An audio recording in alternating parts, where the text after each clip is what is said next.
Welcome to From God Unedited. Today, we begin diving into some of the most profound questions that have troubled humanity for centuries. We are going to begin the history of redemption and tackle the questions of why does evil exist? What is the true cause of suffering? And why does it sometimes feel like God is silent in our darkest moments? In a world filled with chaos and pain, many seek answers. The Bible offers insights that trace the origins of evil back to a figure who once stood in glory, the fallen angel known as Lucifer. But what does this story reveal about the origin of evil, and the role of divine intervention in our lives? Stay right here as we begin to unravel these mysteries today by exploring the fall of Lucifer, and uncover the teachings that might just hold the key to understanding these age-old dilemmas. Are you ready to rethink everything you thought you knew? Let's get started. From God unedited, pure and sacred light. The story of redemption. The fall of Lucifer. Lucifer in heaven, before his rebellion, was a high and exalted angel, next in honor to God's dear Son. His countenance, like those of the other angels, was mild and expressive of happiness. His forehead was high and broad, showing a powerful intellect. His form was perfect, his bearing noble and majestic. A special light beamed in his countenance and shone around him brighter and more beautiful than around the other angels, yet Christ, God's dear Son, had the preeminence over all the angelic host.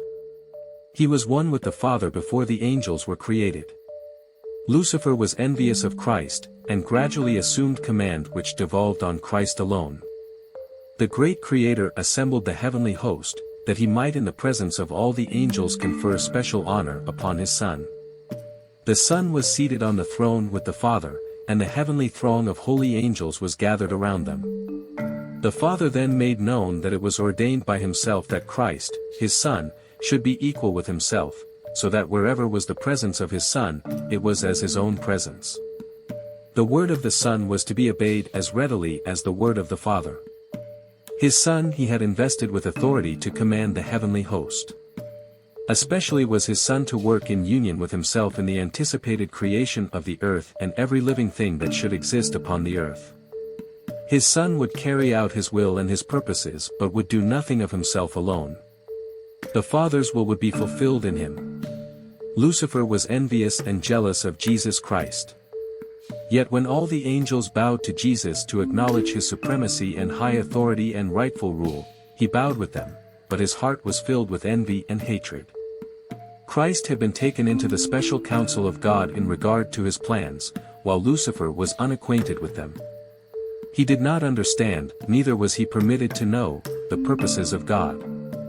But Christ was acknowledged sovereign of heaven, his power and authority to be the same as that of God himself. Lucifer thought that he was himself a favorite in heaven among the angels.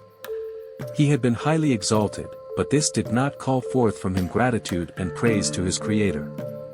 He aspired to the height of God himself. He gloried in his loftiness. He knew that he was honored by the angels. He had a special mission to execute. He had been near the great Creator, and the ceaseless beams of glorious light enshrouding the eternal God had shone especially upon him. He thought how angels had obeyed his command with pleasurable alacrity. Were not his garments light and beautiful? Why should Christ thus be honored before himself?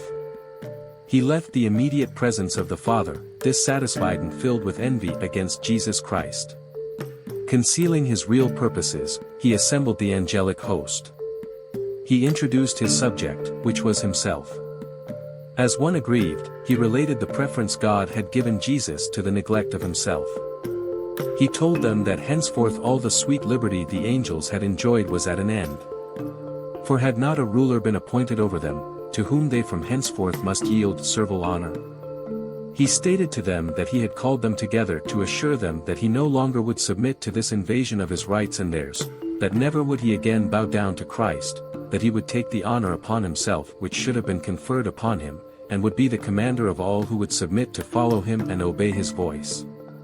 There was contention among the angels. Lucifer and his sympathizers were striving to reform the government of God. They were discontented and unhappy because they could not look into his unsearchable wisdom and ascertain his purposes in exalting his Son, and endowing him with such unlimited power and command. They rebelled against the authority of the Son. Angels that were loyal and true sought to reconcile this mighty, rebellious angel to the will of his Creator. They justified the act of God in conferring honor upon Christ, and with forcible reasoning sought to convince Lucifer that no less honor was his now than before the Father had proclaimed the honor which he had conferred upon his Son. They clearly set forth that Christ was the Son of God, existing with him before the angels were created, and that he had ever stood at the right hand of God, and his mild, loving authority had not heretofore been questioned, and that he had given no commands but what it was joy for the heavenly host to execute. They urged that Christ's receiving special honor from the Father, in the presence of the angels, did not detract from the honor that Lucifer had heretofore received. The angels wept. They anxiously sought to move him to renounce his wicked design and yield submission to their Creator, for all had heretofore been peace and harmony, and what could occasion this dissenting, rebellious voice? Lucifer refused to listen. And then he turned from the loyal and true angels, denouncing them as slaves. These angels, true to God, stood in amazement as they saw that Lucifer was successful in his effort to incite rebellion. He promised them a new and better government than they then had, in which all would be freedom. Great numbers signified their purpose to accept him as their leader and chief commander. As he saw his advances were met with success, he flattered himself that he should yet have all the angels on his side, and that he would be equal with God himself, and his voice of authority would be heard in commanding the entire host of heaven. Again the loyal angels warned him, and assured him what must be the consequences if he persisted, that he who could create the angels could by his power overturn all their authority and in some signal manner punish their audacity and terrible rebellion. To think that an angel should resist the law of God which was as sacred as himself. They warned the rebellious to close their ears to Lucifer's deceptive reasonings, and advised him and all who had been affected by him to go to God and confess their wrong for even admitting a thought of questioning his authority. Many of Lucifer's sympathizers were inclined to heed the counsel of the loyal angels and repent of their dissatisfaction and be again received to the confidence of the Father and his dear Son. The mighty revolter then declared that he was acquainted with God's law, and if he should submit to servile obedience, his honor would be taken from him. No more would he be entrusted with his exalted mission. He told them that himself and they also had now gone too far to go back, and he would brave the consequences, for to bow in servile worship to the Son of God he never would, that God would not forgive, and now they must assert their liberty and gain by force the position and authority which was not willingly accorded to them. Thus it was that Lucifer, the light-bearer, the sharer of God's glory, the attendant of his throne, by transgression became Satan, the adversary. The loyal angels hastened speedily to the Son of God and acquainted him with what was taking place among the angels. They found the Father in conference with his beloved Son, to determine the means by which, for the best good of the loyal angels, the assumed authority of Satan could be forever put down. The great God could at once have hurled this arch-deceiver from heaven, but this was not his purpose. He would give the rebellious an equal chance to measure strength and might with his own Son and his loyal angels. In this battle every angel would choose his own side and be manifested to all. It would not have been safe to suffer any who united with Satan in his rebellion to continue to occupy heaven.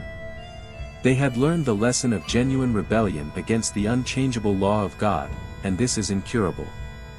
If God had exercised his power to punish this chief rebel, disaffected angels would not have been manifested, hence, God took another course, for he would manifest distinctly to all the heavenly host his justice and his judgment. From God